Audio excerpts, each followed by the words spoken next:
nothing. We're going to start cutting beans this afternoon.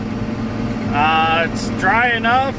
All the area farmers that we've talked to have said that they're about 12%. So we're going to head down here to Grandpa's. We're going to put the 4640 away because we don't need it. And we're going to grab our 20-foot 1020 bean head for the 1660 out of the shed. We're going to head back home, get the head put on, check it over real quick, grease it, make sure there's no broken sickles, and head to the first field of beans that I planted this spring. They're looking pretty good as far as being dry. I don't know if they're looking very good yield-wise because of the hot and dry that we had. They were doing so good, and then we got that hot and dry spell, and we'll see what happened. So we're going to get down here, get the head, get it untarped because we tarp it to keep the pigeons from pooping on it.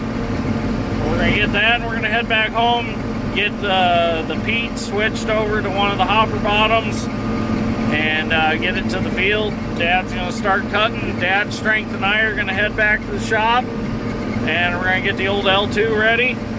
I haven't run it through the shop yet. I'm just going to do some minor stuff to it and throw its 10-20 25-foot head on it.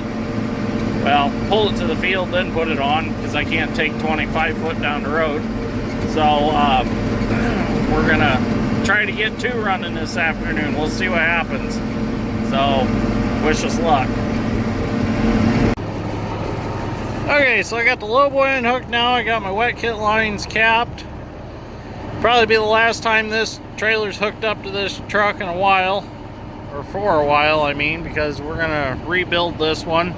We got the new 45 ton that we're going to use to move equipment around.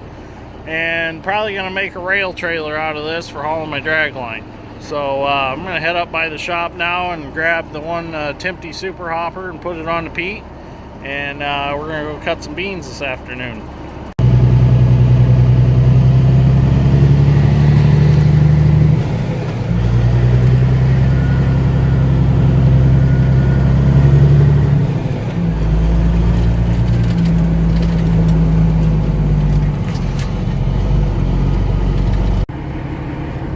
So I figured I better grease the 5th wheel real quick. Hasn't been unhooked from the lowboy for a little bit. Figured better get a little bit of grease on there to lube her up a little bit. I have to walk all around the truck.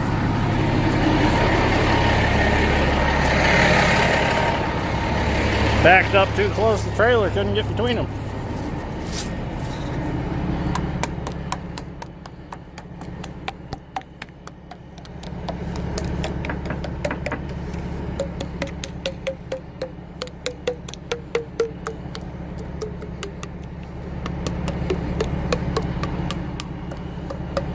That'll work, it'll smear it around. So, and nice thing is I don't have to worry about really checking the trailer over too well because my cousins rented it from us.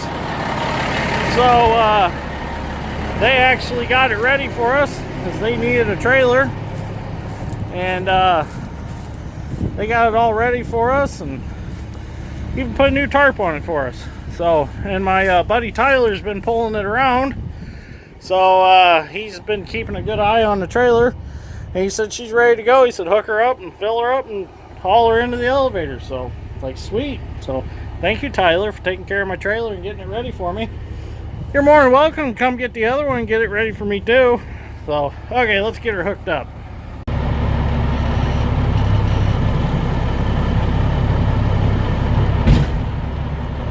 There we go. She's latched in. I'll go check to make sure, but I'm pretty sure it latched. So I'm gonna hook the airlines up, hook the power up, and we're ready to go. Well, we're ready to go. All hooked up. Everything works. Lights work. Brake check. Made sure the 5th wheel's locked. Drug the trailer a little bit. We're good to go.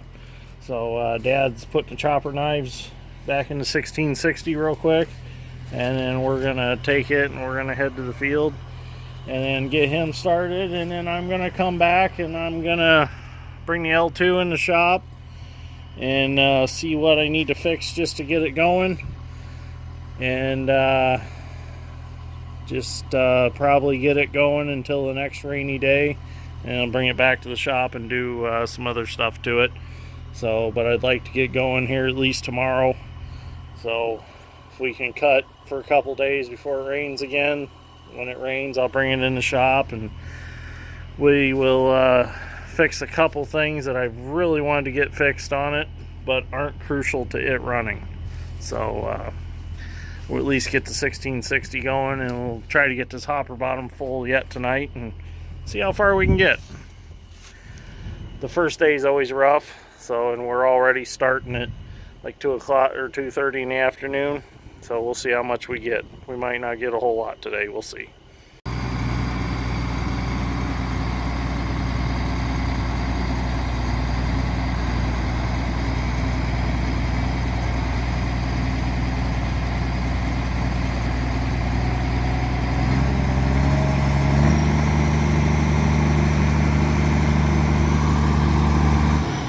Now we gotta get the head put together, gotta put the end row dividers on, grease it real quick, and it's ready to go.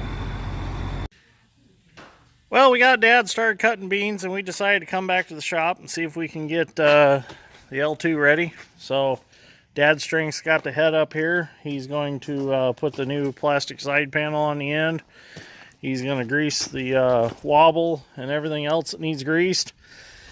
And we're going to add some oil to the reservoir for the reel, because on Gleaners the head actually carries the pump and the reservoir for the reel.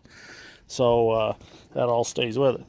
So he's got the long lock and lube right now, and this is what I wanted it for mainly, was to get down in this hole right here. Oh my God, with an empty grease gun. I just love that when people put the grease gun back and don't put a new tube in it. I think that was my fault. So anyways, as you can see, with that long lock and lube, you can get right down in that hole, and don't over lube that. 6 pumps minimum, once per season. Hell, I grease that all the time. I guess I've never read the sticker. It's only 6 pumps minimum once per season. So we actually over service. So only give it like 12 pumps. It says 6, but we'll give it 12 for good measure. But anyways, so come back here in the shop real quick, show you what I'm going to do real fast. It's going to get dark here soon anyways. It's past 5, so hang on. So I'm going to be changing this idler right here, which is the belt that runs the hydrostat unit on Gleaner. It squeaks real bad, so I'm going to change it. I got to bring a new one for it. And then I got to do something with this hole in the hopper right here. As you can see, it's pretty bad. So, and there's a few other things I need to do, but they can wait till a rainy day. We'll just get her going and see what we can get done. So, anyways, I'm going to get started and get this stuff fixed. Well, the L2 is not going to make it to the field tonight. I had a boo-boo. I was putting the tension back on the drive belt after I changed the idler pulley. And the Milwaukee Impact sometimes has too many ooga-doogas, and it stripped the round rod all thread that tightens up the spring for the belt tension. So what I done was I brought it over to the bench, drilled this hole out, and we tapped it out to 3/4. And we got some bigger all thread. Dad's strength right now in the process of making a new one of these so that we can thread it back in here, because as you can see, but I cut new threads. So as you can see, we got new threads in there to work with. There's a little bit of crap in there. So sadly, the L2 is not going to cut beans tonight, but that's all right. Gives me time to work on it in the morning in here. Might as well not rush it at this point. At least we have one combine running. So anyways, probably end this episode right here. Maybe we'll go a little farther with it. We'll see what happens. So we're going to keep working for another hour or two and see how far we can get tonight. So, but Dad's strength's got my head all ready to go. It's all greased up. O-rings changed in the hydraulic hoses. So we're good there. So we just got to get the combine ready. So we're going to keep working and see what we can get done.